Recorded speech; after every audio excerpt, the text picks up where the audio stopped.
Have you been here many times in Finland? I've never been in the middle of the summer, so that feels quite nice. Yeah. Feels quite nice. And you can go by the boat. So. Yeah, we're going off tonight for dinner by boat, I think, so yeah, that'll be fun. Guy Ryder, you are General Director of ILO, which is International Labour Organization. That's right. What brings you to Helsinki? Well, by some coincidence, the ILO just finished its annual conference on Friday, and I had an invitation today to come to Helsinki to do a couple of things. First, meet with the government, meet with the social partners, but in particular to take part in a seminar on the United Nations 2030 agenda. This is the new agenda for international sustainable development. And, about decent work. About decent work, but about how the world develops in general. And decent work's a big part of that story, which is good news for us. Okay, great. So Tea or coffee? Tea, please. I was right. That's great. for yourself, Coffee, please. Yeah. for your water also. Are you from England? Or Yeah, great. yeah, Fine. England, yeah. That's fine. Yeah. Please take. Okay, thanks. That's fine. Yeah. Okay.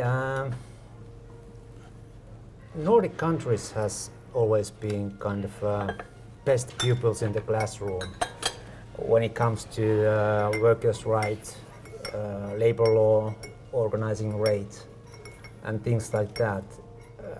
How do you see it now? Are we still in the top 5? Yeah, I think you are. You're right. The first thing to say is you're right. I've worked in the international trade union movement for nearly 30 years. I've worked at the ILO. And when people talk about the Nordic countries, they have the image of strong trade unions. They have the image of strong tripartism, traditions of dialogue. So workers sit down with employers and governments. Collective bargaining is very, very important. And this makes a difference to the way our societies turn out. Nordic society seems still to give importance to consensus, to equity, to fairness. And if you ask me, is it still like that? Yeah. I mean, we're still in the top 5. Oh, for sure. Okay. I mean, the world changes, huh? The world changes. I've been talking the last week to the Danish ministers, to the Norwegians, even to the Swedish. These models change over time. Yes. And I'm seeing here in Finland as well, particularly right now, where a lot of... Are you worried about that? Look, you know, I had read a lot about what was happening in Finland before I came here. Yeah. I'd read about the negotiations of this competitiveness pact. And you ask yourself, well, what's going on here? Can this Finnish model of centralised bargaining, will it continue? Will it stay intact? And you know, having spoken to the minister, having spoken to the 3 trade union centres today, having spoken with the employers, my impression is, but Finnish people will decide, is that your model, your way of doing things is going to evolve, it's going to change with time, but it won't break. It won't break. And I think that this competitiveness pact, which will be signed tomorrow as we're speaking, it will be signed the next day. Hopefully. Well, I don't know. It seems to be that it will be signed. You can tell me if I'm wrong. I think it confirms, after what happened a year ago, where the government was going to step in, it confirms that still the best, the preferred way to do things is to sit and negotiate. Now, that might be done a bit differently, but that's still what Finnish people seem to believe in. And that seems to me to be a very strong reflex in this society. So you are aware about this dispute between labor unions and the government about a year ago, and still a little bit discussion, you know, and now the agreement with increasing working hours about 6 minutes per day. Yeah. How do you see that? Is this going to save the companies in Finland, or I don't think anybody can. I asked the question today. How will we know if this pact is a success 1 year from now? How will we know? And that's a difficult question to answer. And people say, look, this is something we have to see if it's going to work. But we believe, and I think everybody believes, that it is a pragmatic and necessary response to a difficult situation for the Finnish economy. Now, that's not my judgment of whether it's the right or the wrong one. It's for Finnish actors to say it. But one thing is really clear. If you look at Europe at the moment, look at other countries with very strong traditions of social dialogue. France, Belgium, Italy, Spain. Social dialogue is not working in those countries. It's broken. Somehow it's broken. It's broken because of difficult circumstances, but it's broken as well because there is no confidence between the partners, and governments seem to think the only thing they have to do now is to put dialogue to one side and take action through legislation or through unilateral action. That's what they tried here too. And that's what they tried. In the end, they didn't do it. Yeah, in the end, right. they didn't do it. So, you know, maybe Finland went close to the edge, but you didn't fall off that edge. And I think that's great. I really admire it, and I think it's something that Finland should be not just proud of, you should value it, because it's something which makes a difference, I think, in terms of economic success and also the social good health of the country. I think that matters. You were talking about the poverty also in the seminar. Yeah. Big problem in the global way.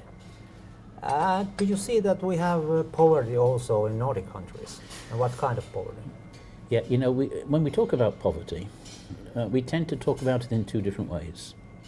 In the developing, the emerging countries, we talk about really the minimum. You know, people living under $1.50 a day, people living under $3.10 a day. And we got the numbers for that absolute poverty. And the numbers have gone down, let's recognize it, since the beginning of this century. Those living in absolute poverty, the numbers have gone down. In rich countries, developed countries, like Finland, like the Nordics, like Europe, we use a different idea of poverty. We talk of relative poverty. So we don't say you're poor if you've got $1 or $2. The general way of measuring poverty in our countries, developed countries, is relative. 60%. If you get less than 60% of the median income, people consider you poor. So there are two very different ideas there. They're both valid. They're both valid. Relative poverty in our societies is a real measurement of something which is wrong. And here's the bad news. In Europe, by that measurement, poverty is going up in recent years, certainly since the crisis of 2008. Now that is to do with the fact that many of our economies are not growing well, unemployment has gone up in many of our societies, but it's also a reflection of the fact that our societies are getting more unequal, much more unequal. Now, I tend to think that the Nordic countries, because they do pay attention to equity, because they do pay attention to collective bargaining, which normally brings fairness into the equation, into the labour market, you're doing better than most. Do you have poverty? I mean, you can tell me better than I can tell you, but I suspect there are still people in difficulty in all of our societies. I'm British. There's plenty of poverty in my country. Yeah. As you said, there is slavery, some kind of slavery in your country. Yeah, listen, this is amazing, or it seems amazing. Huh? In Britain, they adopted a law last year, and I applaud it, called the Anti-Modern Slavery Act. And the government says, and this is the government's figures, that there are 11,000 people living in slavery in the UK. These are people who've been trafficked. These are people who are working in forced labour-like conditions. It can vary in form. It may Smuggled not, people. Smuggled, it can be sexual exploitation, it can be commercial exploitation as well. And to the credit of the government, they've adopted a law which is really trying to take this on. The ILO last year adopted a new instrument, a protocol on forced labour. Now, it's a crazy thing, you might think. In 2015 it was. We have to adopt a new international law on slavery, on forced labour? Well, yes, we do. Because forced labour has not disappeared. It's changed. It's mutated. I say it's like a virus. It's a virus that mutates. But there are really very unpleasant forms, new forms of slavery in the world. A lot of it to do with trafficking, moving people across frontiers, sometimes organised crime.